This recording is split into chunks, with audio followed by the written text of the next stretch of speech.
Volunteer day సందర్భంగా BRS Congress పార్టీకి శుభాకాంక్షలు. వాళ్ళ ప్రేమ, వాళ్ళ అక్రమ బంధం నిండు నూరేళ్లు ప్రజల చీత్కారాలతో, ప్రజల చీవాట్లతో ఇదే విధంగా కొనసాగాలని చెప్పి కోరుకుంటున్నాను. బీఆర్ఎస్ కాంగ్రెస్ పార్టీతో పాటు ఎంఐఎం పార్టీ కూడా ఈ మూడు పార్టీలకు వాలంటీర్ డే శుభాకాంక్షలు. ఎందుకంటే ఈ ఇద్దరి మధ్య అటు ఇటు భుజం మీద చేసేది ఎంఐఎం పార్టీ. వీళ్ళ అక్రమ బంధానికి ఎంఐఎం పార్టీ వెనుక భుజం, అది నేను చెప్పిన ఎంఐఎం పార్టీ కాంగ్రెస్తో సంసారం చేస్తుంది, బీఆర్ఎస్ పార్టీ కన్ను కొడుతున్నది ఎంఐఎం పార్టీ. ప్రేమ బంధం అంటే దానికి ఒక మంచి ఆలోచన, ఒక అర్థం ఉంటుంది దానికి. కానీ అక్రమ బంధం అనేది ఎప్పుడు ఉండదు, మధ్యలో నాశనం అయిపోతుంది. అది ప్రేమ బంధానికి అక్రమ బంధానికి తేడా తెలుసుకోవాలి మనం. కాబట్టి వీళ్ళ ముగ్గురిది అక్రమ బంధం. రేవంత్ రెడ్డి గారు అన్నారు చాలాసార్లు మరి ఫెవికాల్ బంధం అని. నేను అంటున్నా మీది బీఆర్ఎస్ది ఎంసీల్ బంధం. ఫెవికాల్ అంటే కేవలం వైట్ ద్రవ పదార్థమే. అది ఎంసీల్ అంటే రంగురంగులతోని ప్లాస్టిక్ పైపులను అంటు పెట్టచ్చు, ఐరన్ పైపులను అంటు పెట్టచ్చు. అంత ఎంసీల్ బంధం. ఎం అంటే ఎంఏ పార్టీ, ఆ బంధం వీళ్ళది. వీళ్ళ బంధానికి బీఆర్ఎస్ పార్టీ కాంగ్రెస్ పార్టీ బంధానికి అనుసంధానమే ఎంఏ పార్టీ. ఎందుకు చెప్తున్నా అంటే కరీంనగర్లో ప్రజలందరూ ఆశీర్వాదంతో, నరేంద్ర మోడీ గారి యొక్క ఆశీర్వాదంతో, అభ్యర్థుల కష్టము, మా కార్యకర్తల యొక్క కష్టార్జితం ఫలితంగా ఈ భారీ విజయాన్ని భారతీయ జనతా పార్టీ సాధించింది. ఈ సందర్భంగా మమ్మల్ని ఆశీర్వదించినటువంటి కరీంనగర్ కార్పొరేషన్ ప్రజలకు, ప్రత్యక్షంగా పరోక్షంగా సహకరించినటువంటి అందరికి కూడా హృదయపూర్వక ధన్యవాదాలు తెలియజేస్తూ, కష్టపడి పనిచేసిన కార్యకర్తలకు, గెలిచిన అభ్యర్థులందరూ కూడా మరొక్కసారి హృదయపూర్వక శుభాకాంక్షలు తెలియజేస్తా ఉన్నాను, అభినందనలు తెలియజేస్తా ఉన్నాను.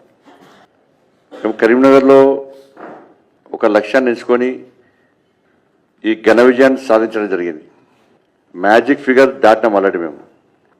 వాళ్ళందరూ కూడా భారతీయ జనతా పార్టీకి మద్దతు తెలపడానికి చాలామంది ఇండిపెండెంట్ కూడా పార్టీలో చేరిన విషయం మీ అందరూ తెలిసిందే. కానీ ఈ పరిస్థితిలో వాళ్ళు మొత్తం తిప్పి కొడితే 23 వాళ్ళవి. కాంగ్రెస్, బీఆర్ఎస్, ఎంఐఎం మాదేమో మ్యాజిక్ ఫిగర్ దాటింది మాది. ఈ టైంలో ఎట్టి బస్సులో భారతీయ జనతా పార్టీని మేయర్ కానివ్వద్దు అని చెప్పి ఈ మూడు పార్టీలు ఒకటేనాయి. మేము గతం నుంచి చెప్తూనే ఉన్నాం, బీఆర్ఎస్ కాంగ్రెస్ ఒక్కటే, ఈ రెండు పార్టీలు ఒక్కటే అని చెప్పి మొదటి నుంచి మేము ముత్తుకుంటూనే ఉన్నాం.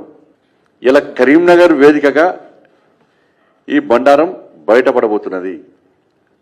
వీళ్ళ చిల్లర రాజకీయాలు, వీళ్ళ కుట్రలు, వీళ్ళ కుతంత్రాలన్నీ కూడా కరీంనగర్ వేదికగా బయటపడబోతున్నాయి. వీళ్ళ దిగజాడు రాజకీయాలు ప్రజలు గమనిస్తున్నారు. ఇలా బీఆర్ఎస్ పార్టీ, కాంగ్రెస్ పార్టీ ఈ రెండు పార్టీల నాయకులు రహస్య చర్చలు కాదు, బహిరంగ చర్చ జరుపుకుంటున్నారు కరీంనగర్లో. బీఆర్ఎస్ పార్టీ సాక్షాత్తు ఎమ్మెల్యే ఏమంటుందంటే, నాకు రాష్ట్ర ముఖ్యమంత్రి గారు ఫోన్ చేశారు, బీజేపీని అడ్డుకుందాం, మన కాంగ్రెస్తో కల్వాస్ వస్తుందని చెప్పి బహిరంగంగా చెప్పే పరిస్థితి వాళ్ళ కార్పొరేటర్లకు, గెలిచిన కార్పొరేటర్లకు. కాంగ్రెస్ పార్టీ నాయకులు మేము బీఆర్ఎస్తో మాట్లాడినాం, బీఆర్ఎస్ మాకు సపోర్ట్ ఇస్తున్నది, మళ్ళా దాళ్ళకుంటాడనే కాంగ్రెస్ పార్టీ మేయర్ని వీళ్ళు అంటున్నారు, బీఆర్ఎస్ పార్టీకి మేయర్ ఇస్తారని వాళ్ళు అంటున్నారు. ఇందులో ఏమేం పార్టీ చెప్తున్నది, మీరు ఇద్దరు ఉంటారుకోకూరి మేయర్ మాకేరని వాళ్ళు అంటున్నారు. కాబట్టి వీళ్ళ యొక్క లాలూచితనం ఇవాళ కరీంనగర్ వేదికగా బహిర్గతమైంది. మూడు పార్టీలు ఒకటేనాయి. ఇలా ఎంఐఎం పార్టీ 8 సీట్ల నుంచి దాదాపు 3 సీట్లకు వచ్చేది. ఇలా బీఆర్ఎస్ కాంగ్రెస్ పార్టీ కలిసి కరీంనగర్లో మీరు ఏ విధంగా మేయర్ను సాధిస్తారో చెప్పాలి. మీకున్న సంఖ్య ఎంత, మీరు ఎట్లయితారు? ఎక్స్ అఫిషియో అన్నారు, ఎన్నికల కమిషన్ క్లారిటీ ఇచ్చింది. మా పార్టీ క్యాండిడేట్ కూడా ఫోన్ చేసి ఇన్ని లక్షలు ఇస్తాం, ఇన్ని కోట్లు ఇస్తాం, మీరు రండి అంటే ఛీ పో మీ బతుకు ఇంకా బతుకు బాగా మారదా, గిదే బిచ్చ బతుక మీద అని చెప్పి మా వాళ్ళు తిడుతున్నారు కాంగ్రెస్ వాళ్ళను. గీ బతుక మీది, గీ ఎంగిలి బతుక ఇంకా మీది, ఇంకా మారరా అని చెప్పి మా అభ్యర్థులు చీతు అని తిడుతున్నారు కాంగ్రెస్ వాళ్ళను. కానీ అయినా సిగ్గు వస్తలేదు వాళ్ళకు. సిగ్గురు లేకుండా ఇంకా ఈ చిల్లర పాలిటిక్స్ ఇంకా చేస్తే ప్రయత్నం చేస్తున్నారు. నేనేమంటున్నానంటే ఇది కరీంనగర్ స్థానికంగా నాయకులు తీసుకున్న నిర్ణయమా, బీఆర్ఎస్ పార్టీ అని కాంగ్రెస్ పార్టీ అని, లేదా కాంగ్రెస్ అధిష్టానం బీఆర్ఎస్ పార్టీ అధిష్టానం తీసుకున్న నిర్ణయమా? ఇది స్పష్టం చేయాలి. కరీంనగర్లో కలిసి ఉండాలి, మేయర్ వచ్చినా రాకున్నా బీజేపీకి వ్యతిరేకంగా పనిచేయాలి అని తీసుకున్న నిర్ణయము ఈ రెండు పార్టీల అధిష్టానం తీసుకున్న నిర్ణయమా, స్థానిక కాంగ్రెస్ బీఆర్ఎస్ పార్టీ తీసుకున్న నిర్ణయమా?